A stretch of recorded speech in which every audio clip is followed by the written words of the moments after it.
Good morning. നമ്മൾ ഇന്ന് നല്ല അടിപൊളി ഒരു മുട്ടക്കറി ഉണ്ടാക്കാനായിട്ട് പോവുകയാണ്. നല്ല കൊഴുത്ത ഗ്രേവിയോട് കൂടിയ ഒരു മുട്ടക്കറിയാണ് നമ്മളിന്ന് ഉണ്ടാക്കുന്നത്.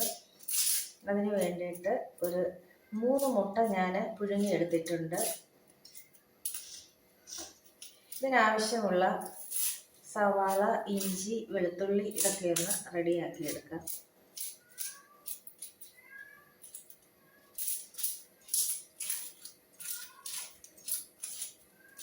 വളരെ എളുപ്പം ഉണ്ടാക്കാവുന്ന ഒരു മുട്ടക്കറിയാണ്.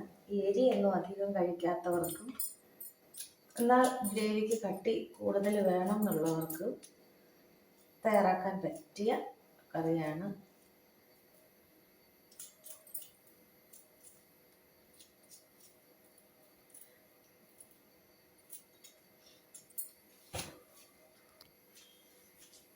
അപ്പം ഉള്ളി, ഇഞ്ചി ഇതൊക്കെ നമുക്കൊന്ന് ചെറുതായിട്ട് അരിഞ്ഞെടുക്കാം.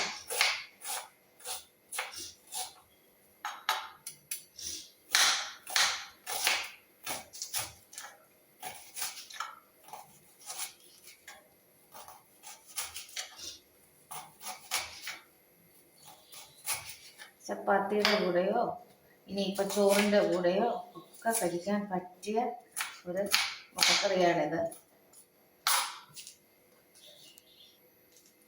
ഒരു തക്കാളിയുടെ പകുതി കൂടി ഇതിലേക്ക് ചേർക്കുന്നുണ്ട്. ഒരുപാട് പുളി ആർക്കും ഇഷ്ടമല്ല, അതുകൊണ്ടാണ് പകുതി ചേർക്കുന്നത്.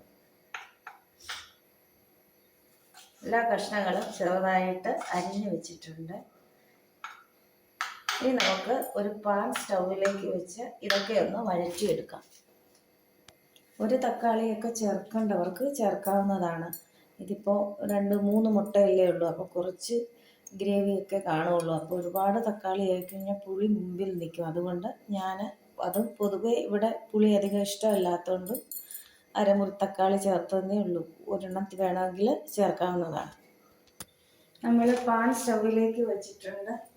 എണ്ണ ഒഴിച്ച് കൊടുക്കാം.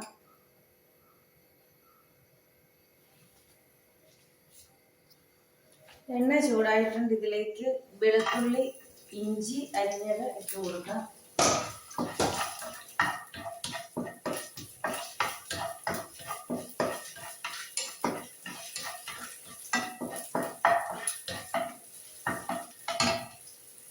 ചെറുതായിട്ടൊന്ന് മൂത്ത് വരുമ്പോഴേക്ക് നമുക്ക് ഒരു തണ്ട കറിവേപ്പില ഇട്ട് കൊടുക്കാം.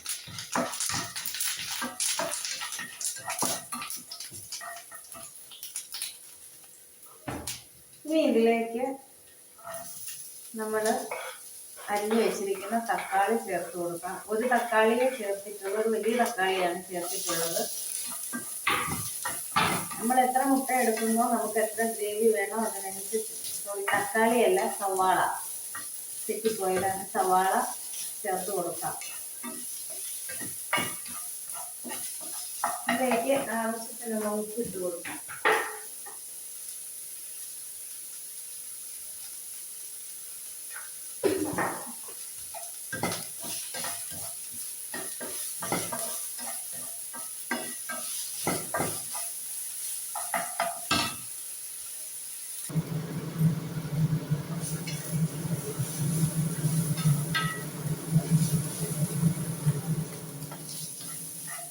ഒരുപാട് വഴന്ന് വരുന്നത് വരെ വെയിറ്റ് ചെയ്യണ്ട.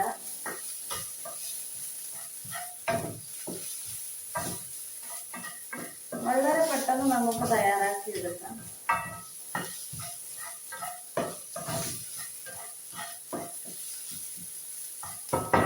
ഉള്ളി വഴന്ന് കിട്ടാനാണല്ലോ നമ്മൾ സാധാരണയായിട്ട് കൂടുതൽ സമയം എടുക്കുന്നത്.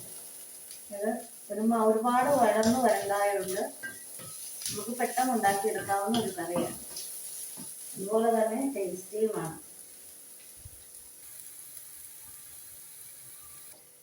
ഇനി ഇതിലേക്ക് നമ്മൾ അരിഞ്ഞു വെച്ചിരിക്കുന്ന തക്കാളി കൂടി ചേർത്ത് കൊടുക്കാം.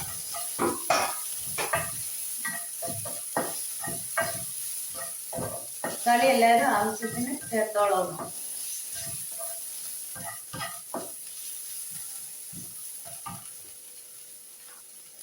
ഇനി ഇതിലേക്ക് മുട്ടക്കറിക്ക് ആവശ്യമുള്ള പൊടികൾ ചേർത്ത് കൊടുക്കാം. 1/4 ടീസ്പൂൺ മഞ്ഞൾപ്പൊടി ചേർത്ത് കൊടുക്കുന്നുണ്ട്.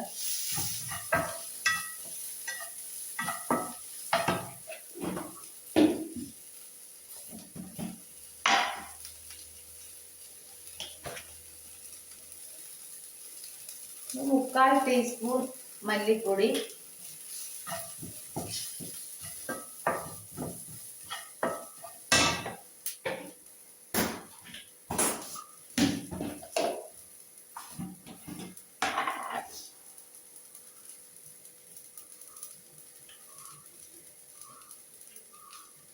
അത്രയും തന്നെ മുളക് പൊടി, മുക്കാൽ ടീസ്പൂണോളം മുളക് പൊടി,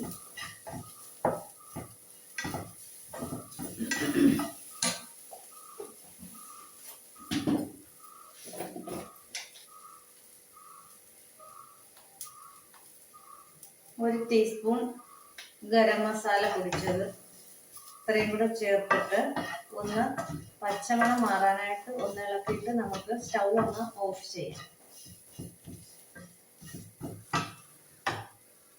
നമ്മൾ സ്റ്റൗ ഓഫ് ചെയ്ത് വെച്ചിട്ടുണ്ട്. ഇനി ഇത് തണുക്കുമ്പോൾ നമുക്കൊന്ന് അരച്ചെടുക്കണം. അപ്പോൾ ഇത് നമുക്കൊന്ന് തണുക്കാനായിട്ട് സ്റ്റൗവിൽ നിന്ന് മാറ്റി വെക്കാം.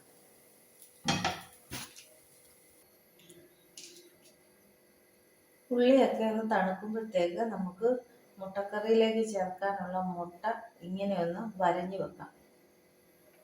ഇതിൻ്റെ ഉള്ളിലേക്ക് അരപ്പൊക്കെ കയറി ഇരിക്കാൻ വേണ്ടിയിട്ടാണ് അങ്ങനെ.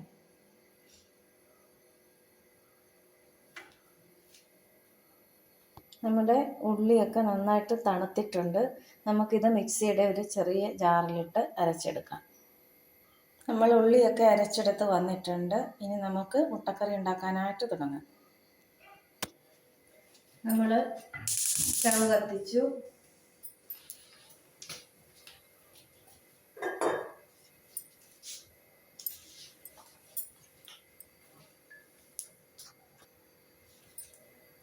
നമ്മൾ വെളിച്ചെണ്ണ ഒഴിച്ചു കൊടുത്തു.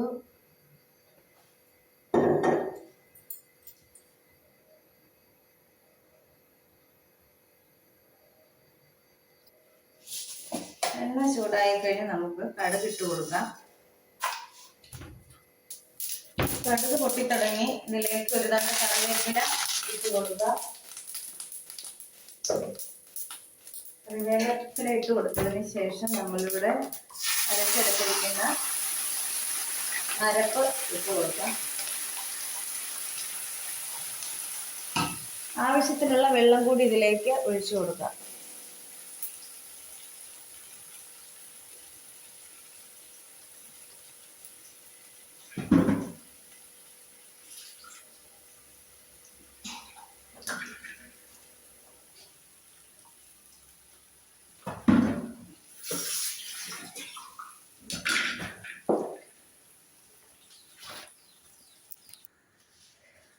ഗ്രേവിയിലേക്ക് ആവശ്യമുള്ള ഉപ്പ് കൂടി ചേർത്ത് കൊടുക്കാം. നമ്മൾ കുറച്ച് ഉപ്പ് നേരത്തെ ചേർത്തിട്ടുണ്ടായിരുന്നു, അതുകൊണ്ട് ഉപ്പ് നോക്കിയിട്ട് ആവശ്യത്തിന് മാത്രം ചേർത്ത് കൊടുക്കുക. ഇനി ഈ ഗ്രേവി ഒന്ന് നന്നായിട്ട് തിളക്കിയിട്ട്, ഗ്രേവി നന്നായിട്ട് തിളച്ച് വന്നിട്ടുണ്ട്. നമുക്കിതിലേക്ക് പുഴുങ്ങി വെച്ചിരിക്കുന്ന മുട്ട ചേർത്ത് കൊടുക്കാം. അപ്പം ഈ കറി ഉണ്ടാക്കി കഴിഞ്ഞിട്ടുണ്ട്. ഇതെല്ലാവരും വീട്ടിലൊന്ന് ട്രൈ ചെയ്ത് നോക്കണം. ഇഷ്ടപ്പെടുന്ന ഒരു കറിയാണ്. ഇടിയൊന്നും അധികം വേണ്ടാത്ത, കട്ടി കൂടിയ, കൊഴുപ്പ് കൂടിയ ഒരു മുട്ടക്കറിയാണ്. അപ്പോൾ ഇഷ്ടപ്പെട്ടെങ്കിൽ ലൈക്ക് ചെയ്യണം, ഷെയർ ചെയ്യണം, കമൻറ്റ് ചെയ്യണം. അടുത്ത നല്ലൊരു വീഡിയോയുമായി ഉടനെ വരുന്നതായിരിക്കും. Thank you.